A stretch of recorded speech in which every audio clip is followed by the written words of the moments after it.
This episode is brought to you by Shopify. That's the sound of switching your business to Shopify, the global commerce platform that supercharges your selling. Harness the best converting checkout and same intuitive features, trusted apps, and powerful analytics used by the world's leading brands. Stop leaving sales on the table. Discover why millions trust Shopify to build, grow, and run their business. Sign up today for your $1 per month trial period at shopify.com/tech23.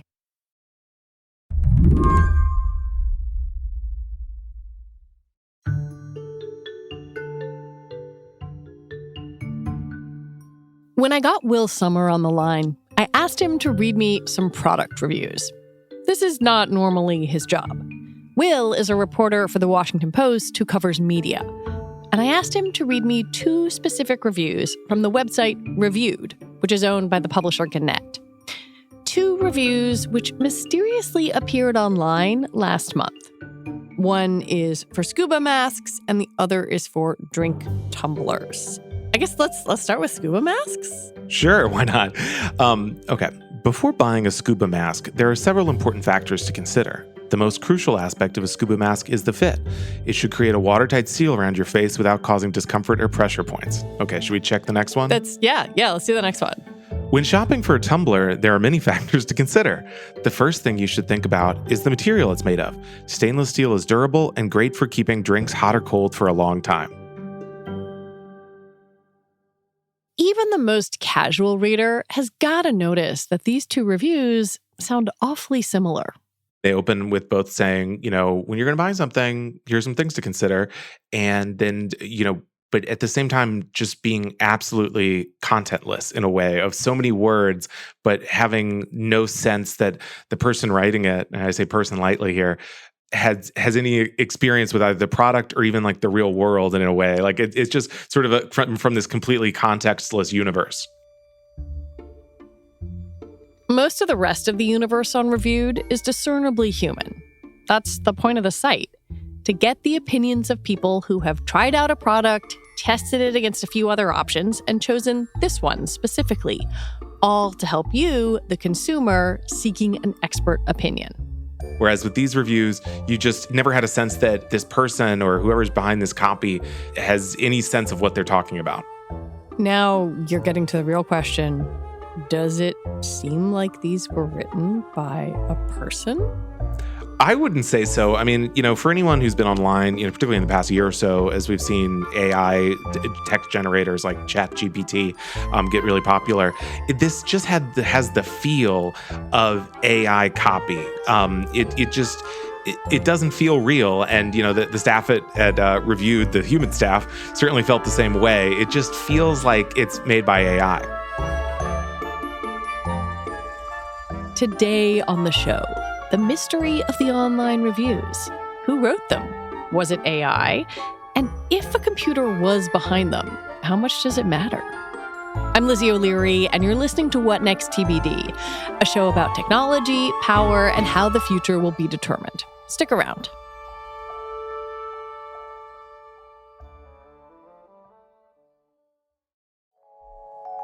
Apple Card is the credit card created by Apple. You earn 3% daily cash back upfront when you use it to buy a new iPhone 15, AirPods, or any products at Apple. And you could automatically grow your daily cash at 4.15% annual percentage yield when you open a high-yield savings account. Apply for Apple Card in the Wallet app on iPhone. Apple Card subject to credit approval. Savings is available to Apple Card owners subject to eligibility. Savings accounts by Goldman Sachs Bank USA. Member FDIC. Terms apply. This episode of What Next TBD is supported by Compiler, an original podcast from Red Hat discussing tech topics big, small, and strange. Compiler comes to you from the makers of Command Line Heroes and is hosted by Angela Andrews and Brett Simoneau. Compiler brings together a curious team of Red Hatters to simplify tech topics and provide insight for a new generation of IT professionals. The show covers topics like, what are the components of a software stack? Are big mistakes that big of a deal? And do you have to know how to code to get started in open source? Compiler's approachable format simplifies seemingly complicated tech concepts, which makes it an ideal listen for newcomers and seasoned professionals alike. With topics like tech hubs, InfoSec, and edge computing, there's bound to be something for everyone interested in tech. Listen to Compiler in your favorite podcast player. We'll also include a link in the show notes. Thanks to Compiler for their support. In the middle of October, the human employees at Reviewed noticed something odd. It was a Friday, they were getting ready for the weekend, and then a staffer realized something funny was happening on their site. One staffer noticed that the website was filling up with articles that no one had approved as far as they knew, and by writers that no one else knew. It wasn't someone down the hall. It was just a name. And then they started saying, well, who are these people? It's almost like aliens coming into their office or something. And they started Googling, it would be like Jennifer Smith. I mean, they were real names with real backstories, or one imagines their bios said they had families and hobbies, and they had pictures of the writers. But when they started Googling the people, they couldn't find any evidence that they existed outside of these product reviews. They didn't have LinkedIn pages. They didn't have other work. And so they started to think, I don't think these are real people supposedly writing these articles. You did some digging into these bylines too, and you're reporting. What did you find? I fell down the rabbit hole. I started looking at these people, and their faces looked AI generated as well. They all had kind of a similar blurry background, and they didn't have like some of the telltale signs of AI, which is like weird ears and stuff like that. But it just was weird to me. And they had all the bios were in a similar. It was like, if he's not cooking for dinner, he enjoys like cleaning his bike. It was this kind of like this very similar syntax. And I thought, that's odd. And so I Googled these people, and they had pretty specific names, and they said they're cities. And so I looked in databases where, journalists can look up people's addresses and phone numbers, and I couldn't find anyone in these towns with those names. So I started thinking, I think these people are fake. And then when I Googled some of their names, it brought me over to McClatchy, which, like Gannett, is a newspaper chain, and their own product review site, which had very similar, I think, fake people. And they all shared an email account. And they said, you can email this writer if you have an issue with them, or just email this general email account. So I emailed all the writers on their personal email accounts. Guess what? The accounts don't exist. They all bounce back. They bounce back? Yeah. And so then I started to be like, oh, this is a whole network that goes both Gannett and McClatchy of these fake people using these fake articles. So I would imagine your next step is to reach out to these companies. What happened then? So I said to Gannett, I said, look, the staffers here suspect that these are AI-generated articles. And Gannett said, look, this is a third-party marketing service that we hired to basically generate more search traffic to our results and get more people to buy products through us. But the one thing we are clear on is that this is not AI-generated. And this is a company called Advon Commerce, but you don't say it's AI generated because it's not. And I was saying, look, this is clearly AI. And then I looked at this Advon Commerce site. You go to their website. We make AI stuff. Yeah, it says that right there. Right. I listened to podcasts with the guy who created the company who says like AI is our thing. This is why this company exists. And so then I got in a back and forth to the Gannett, and I said, I don't even think these people are real. And they said, oh, don't worry about it. They're real. In fact, here's a real guy. And I said, okay, this guy does work for Advon Commerce. He's a real guy. But on his LinkedIn page, his specialty is AI content and AI text. And so clearly, he's a guy who does AI stuff. So they continue to insist that this was not produced by AI. But I have more than enough suspicions, I think. Well, this isn't the first time that Gannett may or may not have experimented with AI. Earlier this year, they did try to use AI for sports coverage, right? They did. They tried to automate a lot of high school sports recaps. And so my sense is that they would feed in the score afterwards and then say, perhaps, I'm just speculating here, but something like write a story about this team beating this other team in basketball. But it generated these weird phrases that no human being, particularly one who follows sports, would write. And so it would say things like victorious on the field of football. I mean, and over and over and over in all these articles across the country. And so people quickly realized that this was being AI generated. We reached out to Gannett to ask about the use of AI on Reviewed. And they told us that, quote, AI was not used. We will not comment further.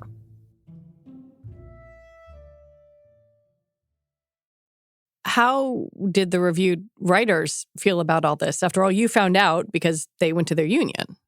Yeah, I mean, they're not happy about it. I mean, the backstory is that this introduction of AI is coming as the writers are engaged in contract negotiations with Gannett.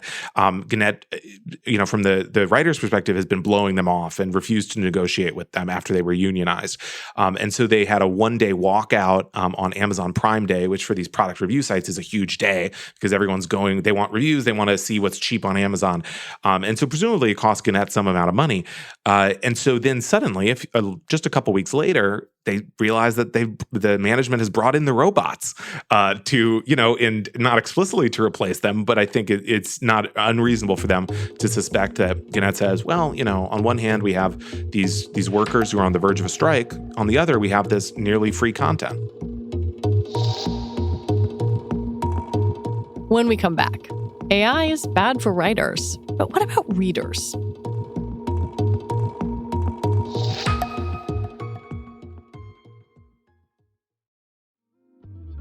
This episode is brought to you by SAP. First, the bad news. SAP Business AI won't help you generate cubist versions of your family's holiday photos, but it will help you understand which supplier is best to help you roll out your plant-based packaging in Southeast Asia.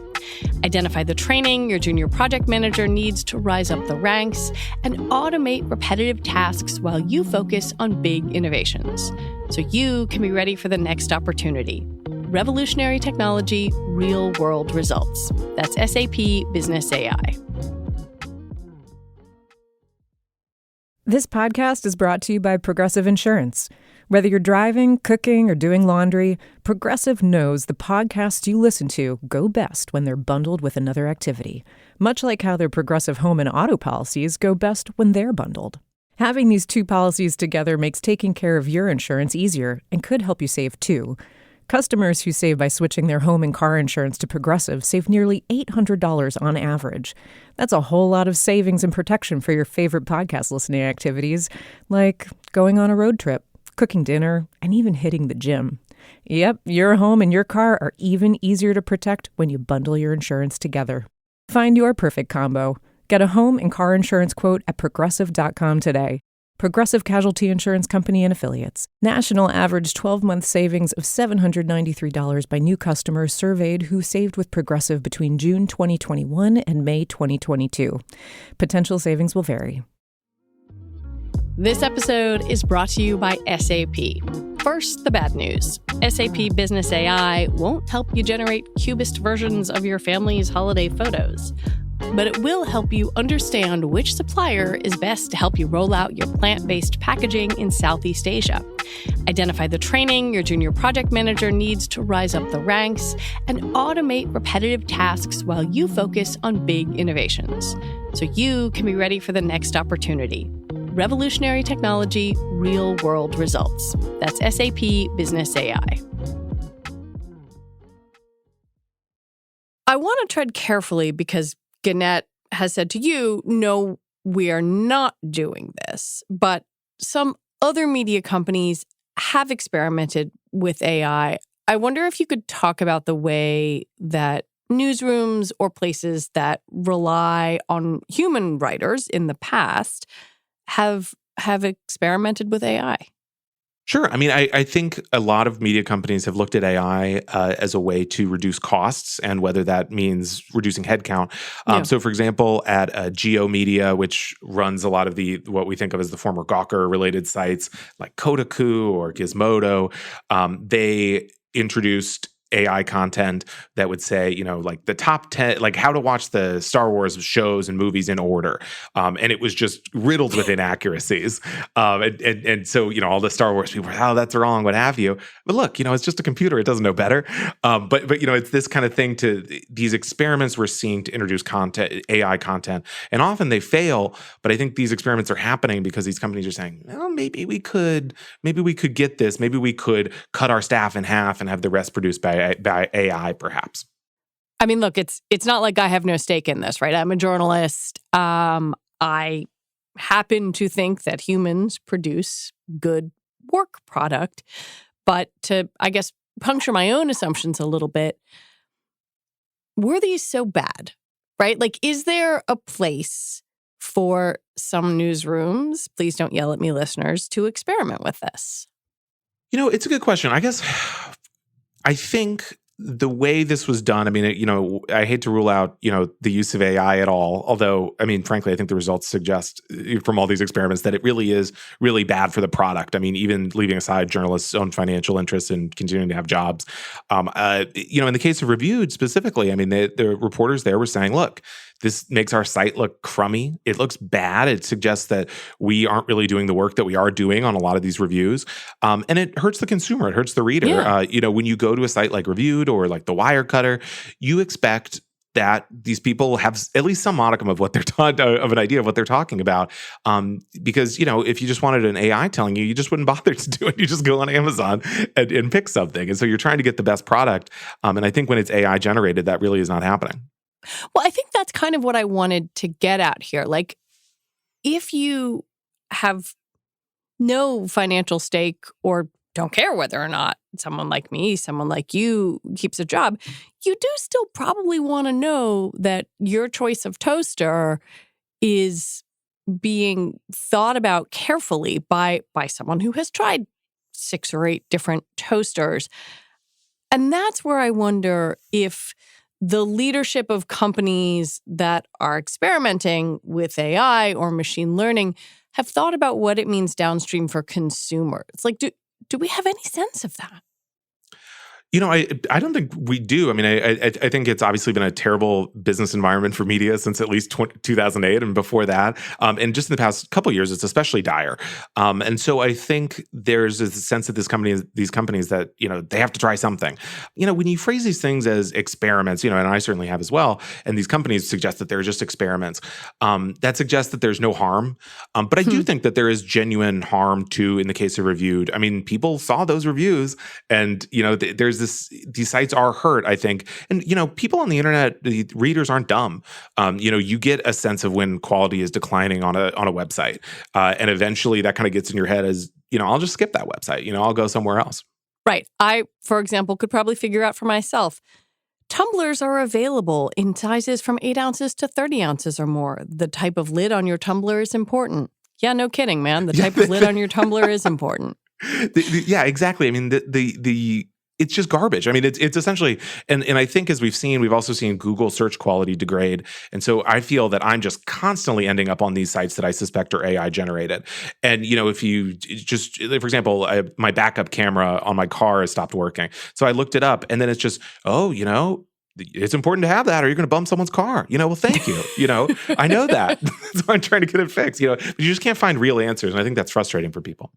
One of the things that made this such an interesting story when I read your piece was that Gannett was saying, no, we're not doing this, or that other organizations have experimented with AI without saying, this is what we're doing.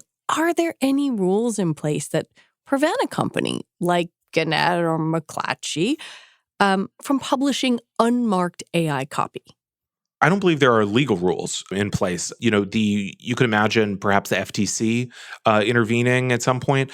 Honestly, I think the best chance of the rules in the short term are coming from these contract negotiations with unions that are in media unions that are trying to limit AI content. And that's, taking it back to Reviewed, that is one of their sticking points is trying to control the use of AI content or limit it. And so, it was especially ironic then that Gannett really rushed into that before getting that contract.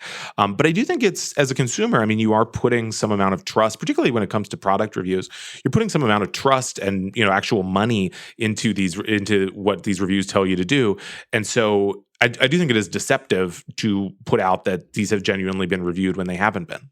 Well, I think that's also fascinating when you think about it, say, in the context of the Hollywood writers' strike, right? The writers won, I guess you could say, over the robots in their contract negotiations because it says AI cannot be a credited writer. AI cannot be source material. The But this is ad hoc, kind of union by union or organization by organization in places that are ununionized. Yeah, I mean, it really is the Wild West out there right now. I mean, so many organizations, just taking media organizations alone, I think you'd be hard-pressed to find one that isn't experimenting in some way with AI. It reminds me of the start of the internet when you just had we have the working group looking into how we're going to use the internet and stuff. And it really is it's on a very ad hoc approach. Do you expect to see more things like this in the next few years? Oh, absolutely. I think, one thing I would say is I'm sure there's so much more AI content these news organizations are doing that we're not aware of. And maybe it's that it's so good that, people haven't noticed it. But yeah, I mean, I think as AI production improves, I think the financial incentives are all there for the executives at these companies to push for more of it. Why do big publishers do this? Because we've seen experiments like this in the past, and the audience is often pretty negative. Yeah, I mean, I think they imagine this world where, they can replace some amount of their staff with AI or just pump out huge amounts of content for effectively free. And that's a hard bargain to ignore. I think the reality of it is, on the other hand, that I think it's just really crummy. Then that's kind of the bottom line is that you're not getting a one-for-one replacement. I mean, you're really getting garbage in exchange for ditching like actual quality human content. Is there anything in the news business that AI is good at? That is a great question. I think on the back end, a lot of websites have started using AI to generate search terms and things to highlight so that they show up higher on Google. This is kind of more boring stuff. But I do think in terms of even, in podcasting, I've talked to podcast producers who are doing that or in terms of their podcast descriptions. I mean, but I think when it comes to the real meat and potatoes of journalism, of getting and finding facts and arraying it in a way for an audience, I really think AI is at least now doing a really terrible job of it. Will Sommer, at least I assume you are Will Sommer and not a computer-generated version of yourself. Thank you for coming on. Thanks for having me. Will Sommer covers the media industry for The Washington Post. And that is it for the show today. What Next TBD is produced by Evan Campbell and Anna Phillips. Our show is edited by Jonathan Fisher. Alicia Montgomery is Vice President of Audio for Slate. TBD is part of the larger What Next family, and we're also part of Future Tense, a partnership of Slate, Arizona State University, and New America. And if you're a fan of the show, I have a request for you. Join Slate Plus. Just head on over to slate.com/whatnextplus to sign up. All right, we'll be back next week with more episodes. I'm Lizzie O'Leary. Thanks for listening.